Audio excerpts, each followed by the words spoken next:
All right, here are my top 10 players in the NBA that I would want to build around. At number 10, I got Detroit Pistons point guard Cade Cunningham, who just made a first All-Star game. The Pistons have been one of the worst teams in the league for some time now, and Cade Cunningham has been the guy to rise to the occasion, leading them to be a 500 team, which is something that no one was expecting this year. At number 9, I got a guy who also just made his first All-Star game, Evan Mobley. Now, listen, I love Donovan Mitchell more than anyone. I think that he's the best player in the Cavs, but that being said, the Cavs wouldn't be anywhere near who they are right now without Evan Mobley. He's been phenomenal this year and in contention for Defensive Player of the Year. On number 8, I got the guy who just came back from injury, Paolo Banchero. Now, Paolo was awesome to start the year, but then unfortunately got injured, and he's been kind of slow to come back. He's had some moments, but just has been kind of inefficient since he came back. But that being said, I do think that he has such a bright future ahead of him. He's got the perfect builds, and one day will be a top 5 player in the league, in my opinion. At number 7, I got Minnesota Timberwolves star Anthony Edwards. Now, listen, I've been a big critic of him, but that being said, when you're young and when you can score at will and when you lead your team to the conference finals for the first time since Kevin Garnett was there, I got to have you high on this list. He's young and he's awesome, and there's not much to critique his game about. Like, obviously, he has his inconsistencies, but at the end of the day, he's a solid defender and he's one of the best scorers in the league, so definitely makes the list.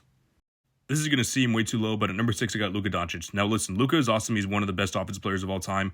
But that being said, there is an availability issue with him, and also at the end of the day, he's someone that does have some type of availability issue, and also just horrendous on defense.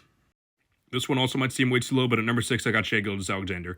Now, listen, Shai has been awesome this year, and in my opinion, probably the MVP.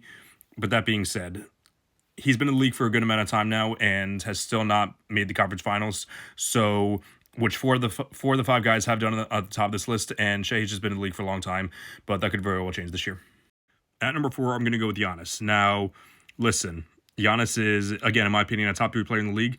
But that being said, there is an availability issue with him, and there's also a versatility issue with him. At the end of the day, he's awesome in big games, but that being said, come playoff time, elite defenses has shown a way to slow him down, which is kind of a red flag and something to nitpick at when you go into the top 3.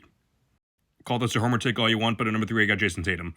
When you got a guy who can score at will, who can defend at an elite level, who is a great playmaker, who sacrifices a ton, who plays every single game, that's a guy that I want to build around, and he's only 27. At number 2, I got the best player in the league, Nikola Jokic. Now, the Nuggets haven't been great this year, but he's been the furthest reason from it. He's, in my opinion, top 5 offensive player of all time. And again, come playoff time, he's someone that you want to have on your team. I don't think there's really anyone else that you want on your team other than Nikola Jokic. But at number 1, who else but Victor Wembanyama? The guy is a physical freak. He can shoot the ball, best defender in the league. And if you're building a team for the next 10, 15 years, there is literally no one else you want on your team than Victor Wembanyama.